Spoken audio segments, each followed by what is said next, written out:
Olá, Paulo de Carvalho para o Armazém de Quinquilharias e Utopias, evidentemente para o canal, né, do Armazém de Quinquilharias e Utopias, recebendo Josi Salles. Josi Salles, ela é psicóloga e recentemente ela concluiu um mestrado, doutorado em psicanálise com o tema Racismo no Brasil, um olhar psicanalítico. O resultado dessa pesquisa, né, desse doutorado, acabou se transformando na publicação de um livro, esse aqui, que o livro foi lançado em 2019 pela Autografia. É isso. Então, eu vou chamar a Josi para ocupar aqui meu lugar e ela vai conversar com vocês. Ok. Como o Paulo falou, meu nome é Josilane de Salles, mas mais conhecida como Josi ou Josi Salles. E hoje eu estou aqui, né, a convite do Paulo e da Andréia. Queria agradecer o convite, agradecer a oportunidade para falar um pouquinho sobre o meu livro, né, que, como o Paulo disse, ele é resultado da minha tese de doutorado no programa em Teoria Psicanalítica da UFRJ. O livro é esse, Racismo no Brasil, um olhar psicanalítico, pela editora Autografia. E antes de falar do livro, eu vou me apresentar, falar um pouquinho do meu percurso acadêmico, profissional. Eu me graduei na UFRJ, tenho mestrado e doutorado em Teoria Psicanalítica pela UFRJ e também sou psicóloga da Secretaria Municipal de Educação do Rio há mais de 10 anos e tenho então um percurso aí pelo serviço público. E foi em parte a partir do trabalho no serviço público e também da minha atuação no consultório que eu despertei para a importância do tema que eu abordei, né, no doutorado. E antes de falar do livro, assim, todas as vezes que eu vou em algum lugar falar do livro, ou quando as pessoas perguntam do livro, sempre vem uma surpresa, que eu consigo entender, né, da onde vem essa surpresa, mas é psicanálise, vai falar sobre o racismo. E então, como que surge isso, né? Quando eu entrei no doutorado, de fato, meu tema não tinha nada a ver com as questões raciais. Eu entro com outro tema.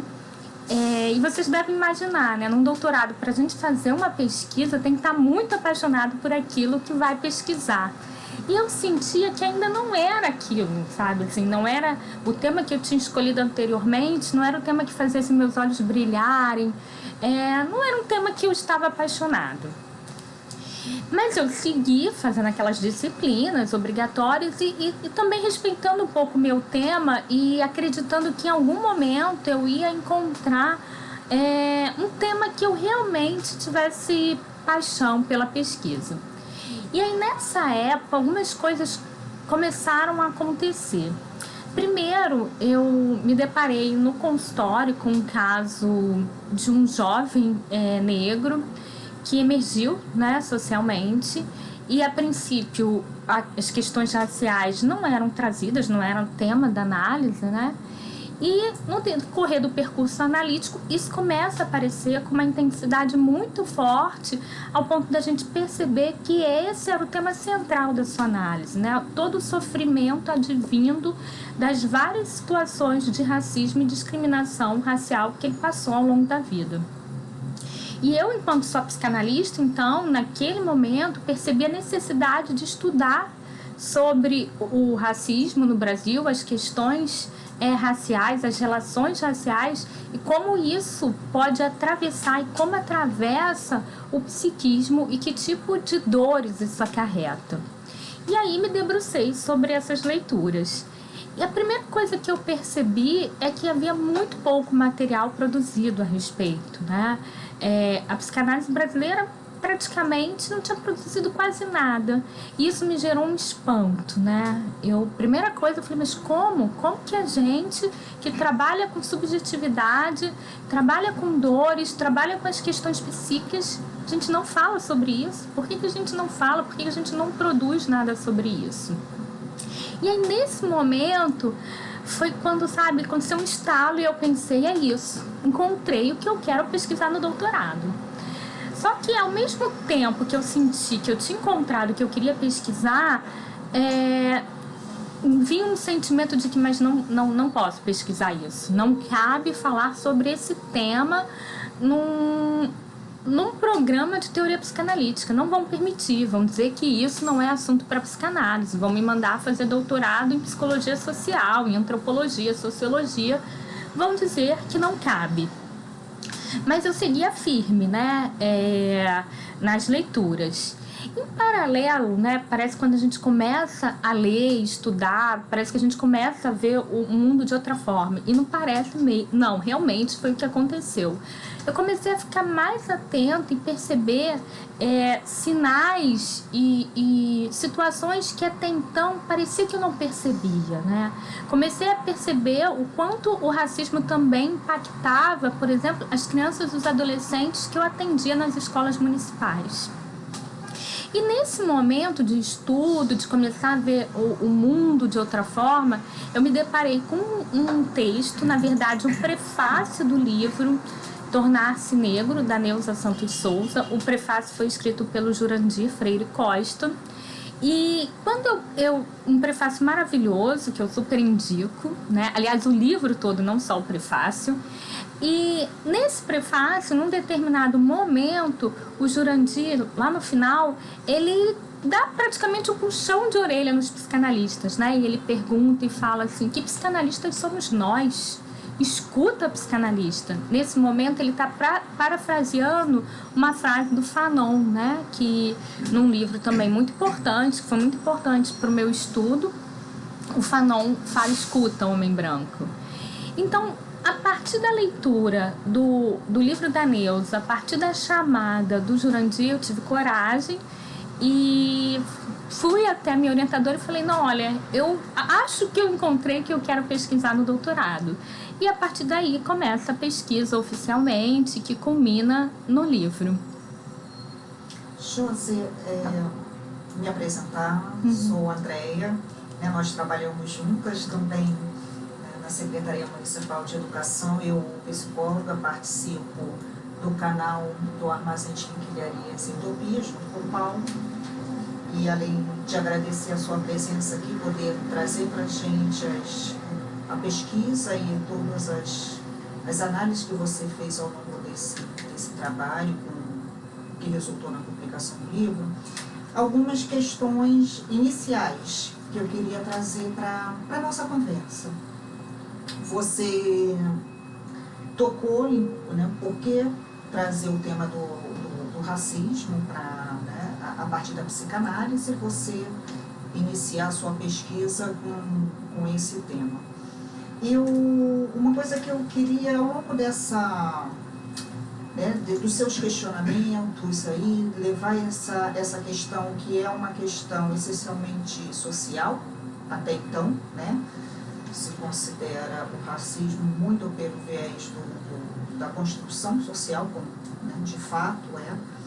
Mas você, ao tentar, né, ao pensar em levar essa questão para dentro da psicanálise, tinha uma aposta sua, de que a psicanálise tem sim algo a dizer sobre isso. Então eu queria que você falasse um pouquinho sobre isso, né, porque é uma aposta ao longo, você inicia com essa aposta, mas você desenvolve todo um trabalho. Se você pudesse dizer o que você... o que a psicanálise realmente, nos seus estudos, como ela pode tratar a questão do racismo. E uma outra questão, não sei como você prefere responder na sequência, o racismo, você aponta isso nos primeiros capítulos do livro, você começa falando, né, de algumas particularidades do racismo no Brasil, dos mitos racionalizantes. Então, que particularidades, né, o que você encontra nesses estudos iniciais sobre o racismo, o que você encontra a respeito disso na nossa, né, na nossa cultura, no nosso dia a dia, né, como na população brasileira? Então, acho que vou começar pela segunda pergunta. O que eu encontrei, né, Quando eu comecei a estudar as relações raciais no Brasil, a primeira coisa que aparece nas diversas publicações é que o racismo no Brasil ele tem características muito específicas, né? O racismo ele não se manifesta da mesma forma em todos os lugares do mundo. E quais são as características mais marcantes do racismo no Brasil? Aqui nós temos um racismo que é velado, um racismo que é fruto do que ficou conhecido como mito da democracia racial brasileira. O que esse mito diz? Durante muito tempo acreditou-se que as relações raciais no Brasil elas eram harmônicas, que não havia conflito. Esse mito, né, aos poucos ele foi sendo desconstruído e hoje se sabe que nós temos relações raciais conflituosas. A questão aqui no Brasil é como se as pessoas não conseguissem admitir o racismo, né? Então todo mundo consegue apontar o racismo do outro, mas quando trata-se de olhar para si mesmo, não consegue perceber suas atitudes racistas. Nós temos o que ficou conhecido como racismo cordial. Um exemplo disso são os mal-entendidos, né? Quando a gente toma conhecimento ou por alguém próximo, né, ou na mídia, de cenas de discriminação racial, sempre vem a pessoa que desenvolveu a violência, a discriminação, ela diz que foi mal-entendido, não foi bem isso que eu quis dizer. Então, alguns pesquisadores chegam a dizer que o racismo no Brasil é negado, é quase como se fosse um mecanismo psíquico da negação atuando. As pessoas praticam, às vezes, de uma forma muito deliberada um ato racista, mas depois dizem que não fizeram, que não foi bem isso. Tem até uma pesquisa muito interessante que eu sempre gosto de citar, de uma psicóloga do viés da psicologia social, Liane Weinet-Schuckmann, que ela chega à conclusão de que... Não, essa pesquisa, desculpe, não é da Lia, é de outra pesquisadora.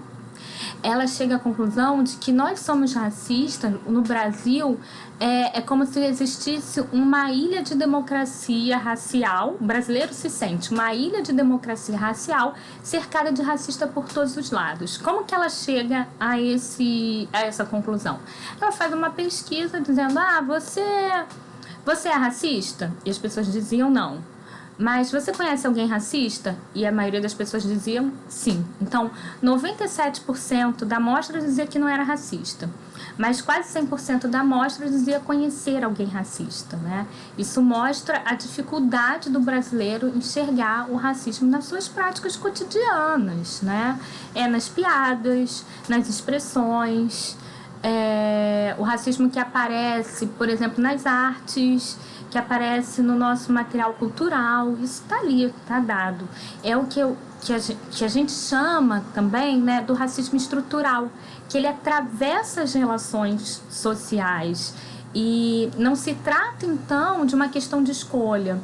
Às vezes a pessoa, ela não tem deliberadamente uma atitude racista, mas ela está sendo atravessada por esse racismo estrutural. E aí você faz uma outra pergunta, né, Andréia? Por que a psicanálise para falar sobre isso? Que a princípio é considerado um fenômeno social. Acho que o primeiro ponto para responder essa pergunta é dizer que o Freud, né, ele não faz uma separação rígida entre psicologia individual e psicologia social. O Freud diz em diversos momentos e dá pista em diversos momentos da sua obra que essa divisão ela é forjada, que a gente não pode separar, não é possível essa separação. Então esse é o primeiro ponto para dizer por que a psicanálise deve olhar para uma questão que a princípio é considerada social, né? Nós somos seres sociais, a gente se constitui em sociedade, o nosso psiquismo é formado em sociedade. Então, não tem como uma questão social não atravessar os indivíduos. Então, está atravessando aí todo mundo. E esse é o primeiro ponto que eu sustento, porque a psicanálise precisa precisa olhar para as relações raciais. O segundo ponto é porque a gente vive num país onde a maioria da população é negra e a maioria da população sofre os efeitos diretos da discriminação racial. Isso produz alguma coisa, isso produz um sofrimento. E aí eu me pergunto, por que é que a gente tem dificuldade de escutar isso? Por que é que a gente tem dificuldade de falar sobre isso? Se a gente para pensar, por exemplo, o quanto da psicanálise europeia se debruça sobre os efeitos do Holocausto, né? Isso é falado, isso é publicado, isso serve de material para análise e de avanços, às vezes, teóricos, clínicos. Por que é que a psicanálise brasileira nunca olhou para os efeitos oriundos da escravidão, né? Isso é uma questão que fica em aberto. E que é algo muito próprio da história dessa população, da história, né, do país. Né? Sim. Digamos, o racismo é algo que está presente realmente na nossa história como nação, como constituição, né, do povo. E isso, como você falou, né, isso passa longe. Sim. Isso não é estudado, olhado, isso não é escutado. Não. Melhor dizendo. Enquanto você fala, eu lembrei uma amiga nossa, a Sandra, né, Sandra Ramos, que esteve com a gente em outro momento, ela fez menção a uma forma que você iniciou uma apresentação para, né, os profissionais do setor onde nós trabalhamos, né, psicólogos, professores, assistentes sociais do NIAP, onde ao você falar dessas questões numa apresentação interna, você faz algumas perguntas.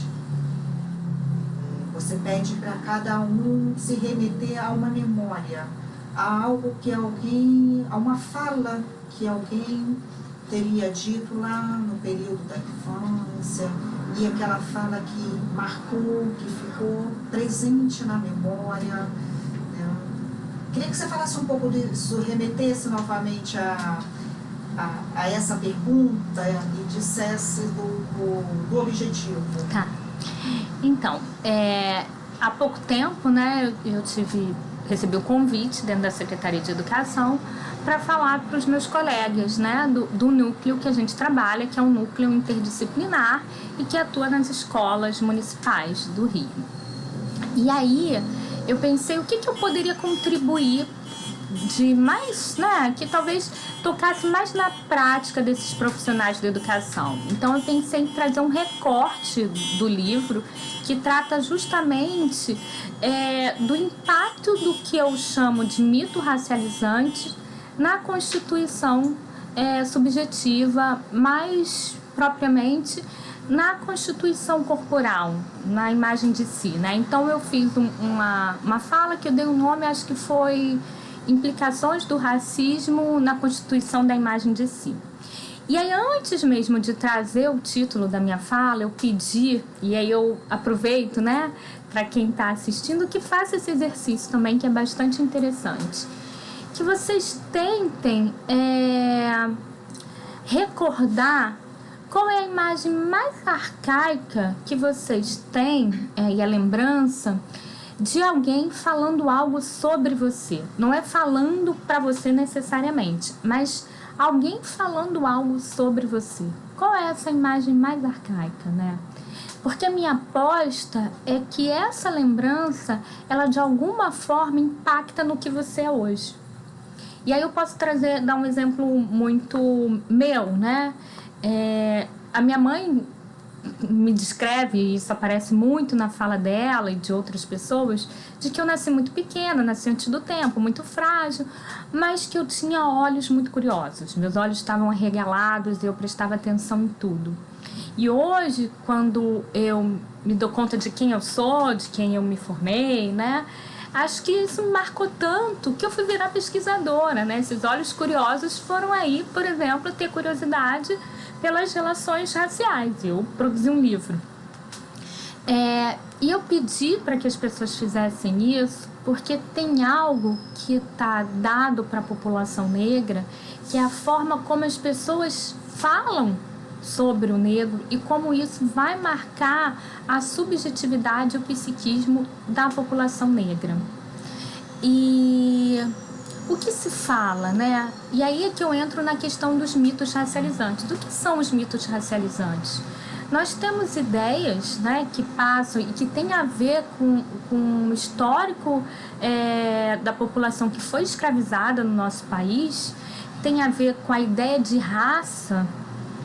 Primeiro, vamos falar um pouco da ideia de raça, né? Todo mundo sabe que a raça, enquanto um conceito biológico, não se sustenta mais. A gente não pode falar do ponto de vista biológico que nós temos raça branca, raça negra.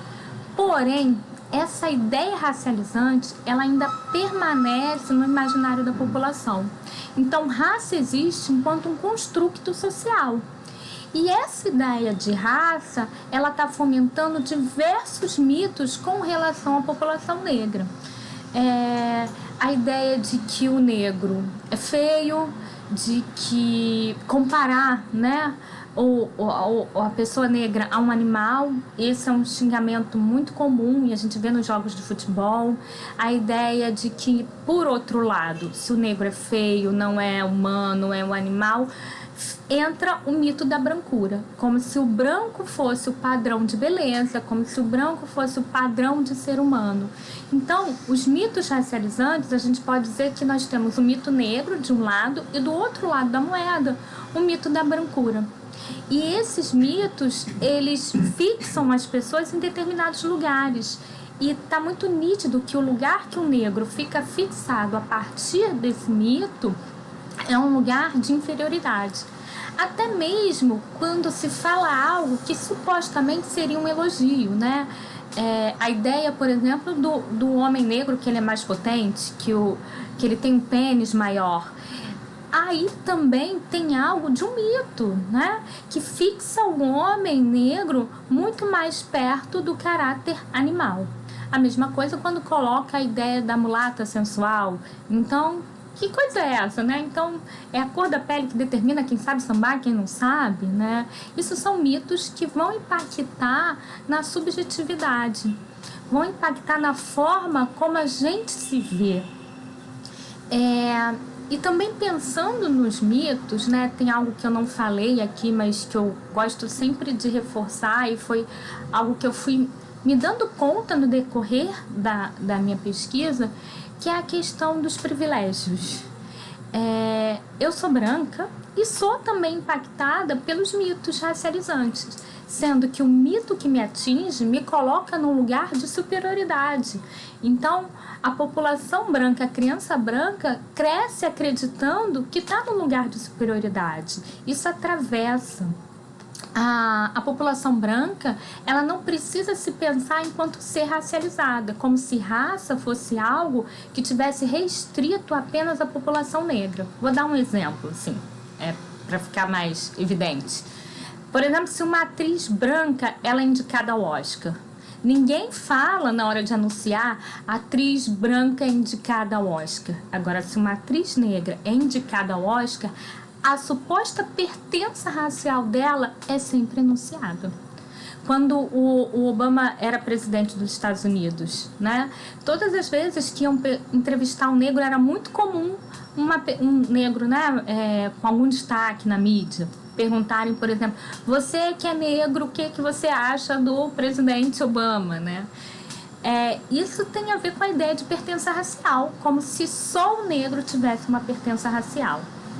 E aí, o que eu ia falar sobre os privilégios brancos.